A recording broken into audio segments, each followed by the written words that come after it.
سلام. میخوای لب و چونت رو تزریق کنی؟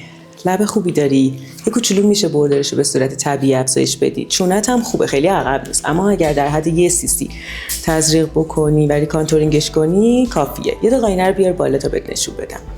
خب ببین، یه کوچولو بردر لب بالات باید افزایش پیدا کنه، اما لب پایینت بیشتر نیاز داره. یه کوچولو هم لب پایین، چونه خوبی داری، خیلی عقب نیست. یه کوچولو گپ لاینت و قسمت مرکزی چونت رو اگر تزریق بکنی هارمونیش با هم دیگه خیلی خوب میشه.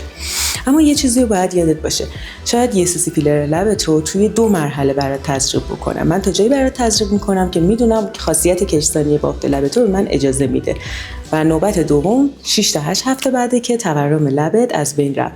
بعد از اون تو یک لبی با بردر کاملا طبیعی خواهی داشت.